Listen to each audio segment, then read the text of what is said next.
Welcome to Odia tutor classes. सप्तम श्रेणी पिला माने तम साहित्य बहिर पंचम पाठ है बाल बुद्ध। कवि हेले राधामोहन गणनायक। आज भी यही कवितार जहाँ सब प्रश्न रही तार उत्तर आम करवा। भिडटी को शेष जाए देख। जो पिला माने नुआ अछ चैनल टी को सब्सक्राइब कर दियो। प्रथमे रहिला मु जहाँ बुझिली करे अछि निम्नरे दिया जाइतिबा प्रश्नर ठीक उत्तर पाखरी तारा चिन्ह दियो।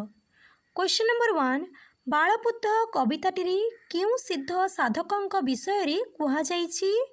आंसर हेबो ख गौतम बुद्ध। तांको पाखरी गोटी तारका चिन्ह कर दियो। क्वेश्चन नंबर 2 कवितारी आहत पक्षीर कहानी को क्यों उद्देश्य रे निया जाइछि। आंसर हेबो करुणा और हिंसा मध्यरे संघर्ष दर्शाइबा। नेक्स्ट रहिला आस मेल करिबा। निम्नरे क स्तंभरे व्यक्ति विशेषंकर नाम दिया जाइछि। ख स्तंभरे सेमानंकर उक्ति रहिछि। आस क स्तंभ एटा पिले स्थर नुहे एटा हला स्तंभ। क स्तंभ को ख स्तंभ सहित मिलाइबा। कुमार हे जीव किए रे दारुण किए। देवदत्त सफल होइछि लक्ष्य मोहर। शुद्धोदन क्यों परी अबा राज्य पालिब तुमी। नृपति हंसटी तहु छाड़ी देले अंबरे। नेक्स्ट रहिला पद्यांश आलोचना। पद्यांश गुड़ी को आलोचना करी सरल भाषा रे बुझाई लेख। करे अछि अबोध मराल अनाइला तहु निमिलित आखि फेई। प्रीतिर परस पीयूष सरस प्राण उठे तही चेई। एठी देख पिले आंसर रहिला।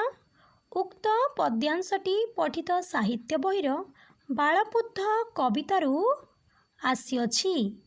एठारे कवि राधामोहन गणनायक गौतमक स्नेहभरा स्पर्शरे आहत हंसटी किपरि नूतन जीवन पाइला ताहा वर्णना करिछन्ति। कुमार गौतम उद्यान ध्यानमग्न थिबा समयरे एक आहत हंस आसी पड़िला। निजर ध्यान भंग करी से ताकू हातरे धरि नेई ता देहरु सरटीकू काढ़ीदेले। तार रक्त पोछि अति आदररे ताकू हातरे आउसिले।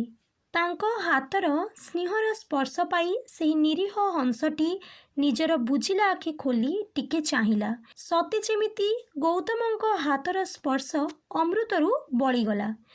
वास्तवरे कविंकर एही वर्णना अत्यंत हृदयस्पर्शी अटे। खरे अछि दियो एबे भाई हंस मोहर चालो एबे जीवा चाल। निर्जन एई उद्याने बसी काहींकी काटुछ काल।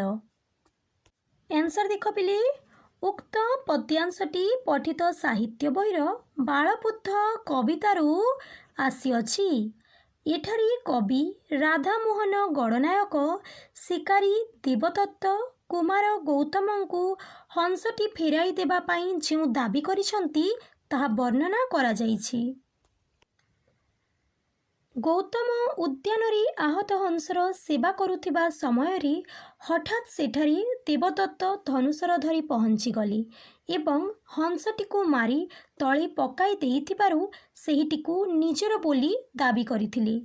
निजर मनोकामना बहुत दिन परे पूर्ण होइछि बोली कही से हंसटीकू तांकू देबा पाई गौतमंकू कहिथिले।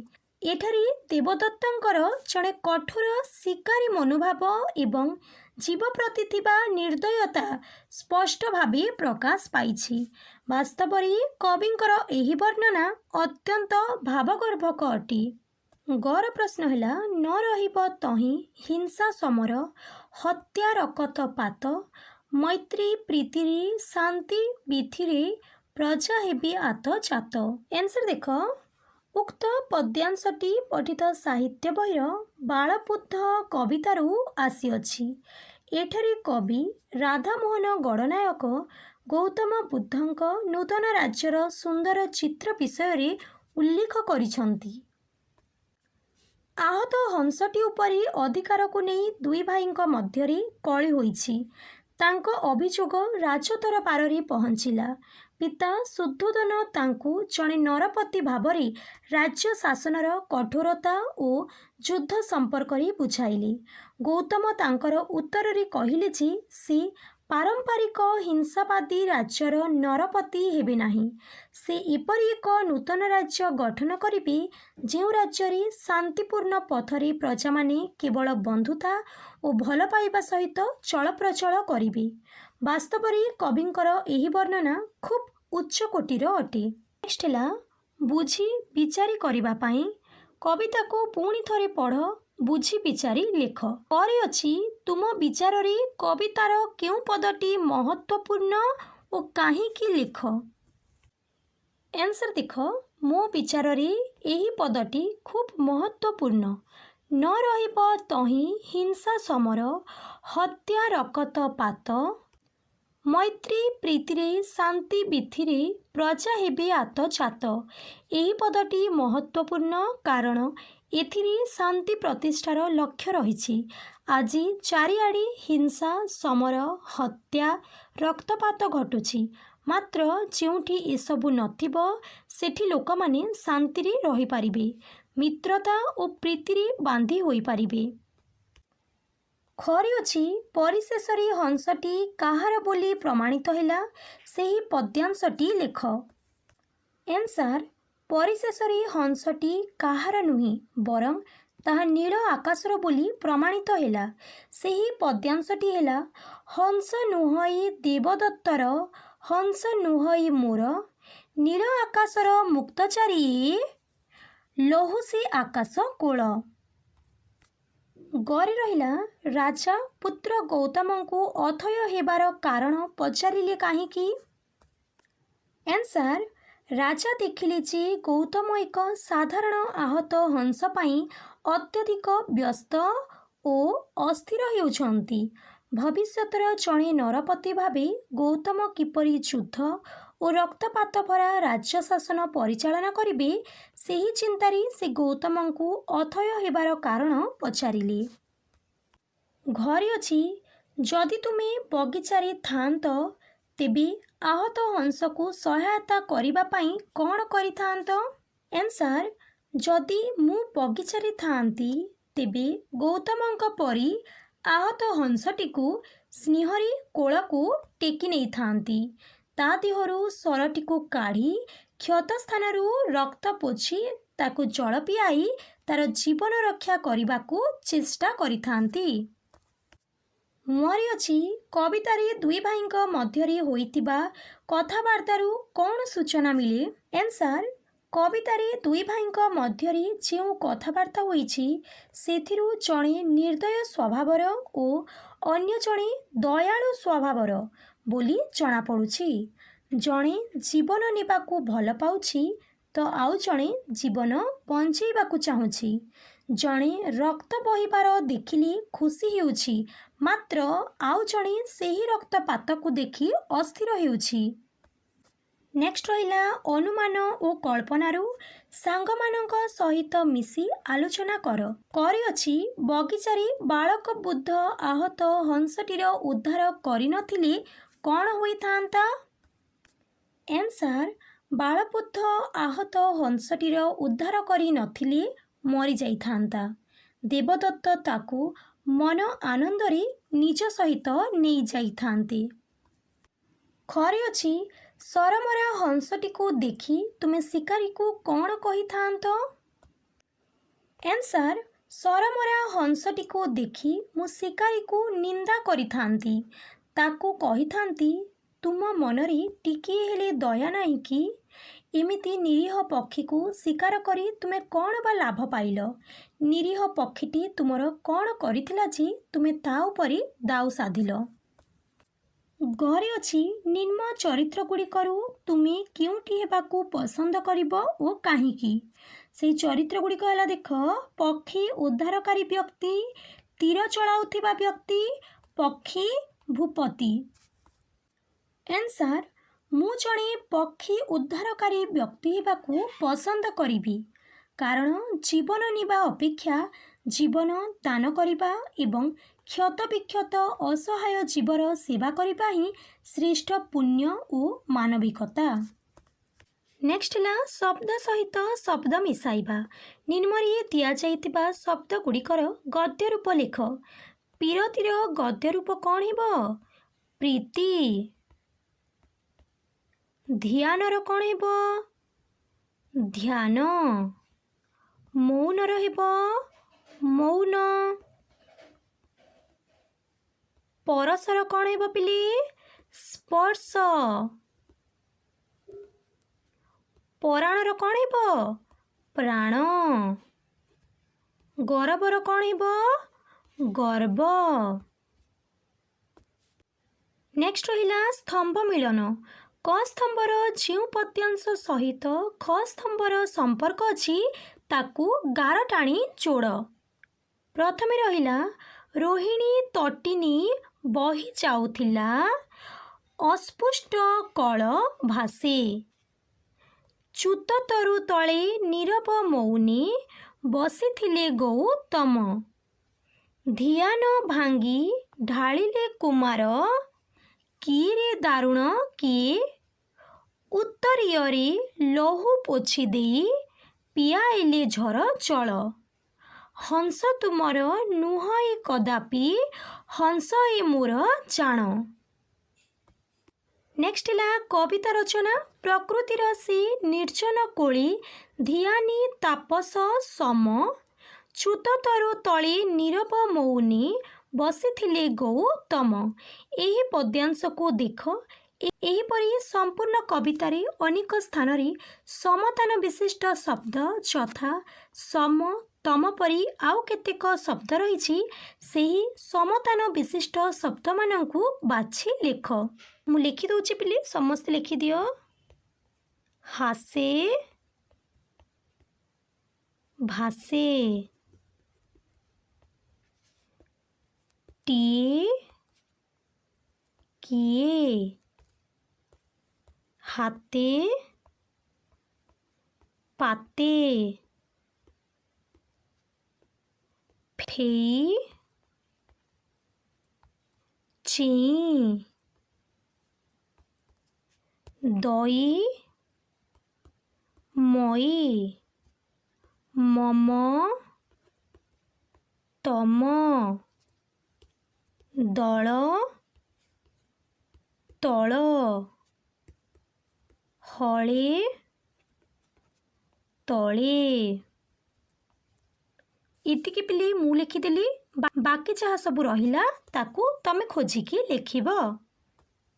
ନେକ୍ସଟ ରହିଲା ଧ୍ୟାନ ଦେଲେ ଜାଣିପାରିବା ଯେପରି ଦୁଇ ଭାଇଙ୍କ ମଧ୍ୟରେ କଥାବାର୍ତ୍ତାକୁ କଥୋପକଥନ ଶୈଳୀ କୁହାଯାଏ, ସେହିପରି ପ୍ରକୃତିର ବିଭିନ୍ନ ଦୃଶ୍ୟ ବର୍ଣ୍ଣନାକୁ ବର୍ଣ୍ଣନାତ୍ମକ ଶୈଳୀ ବୋଲି କହିବା।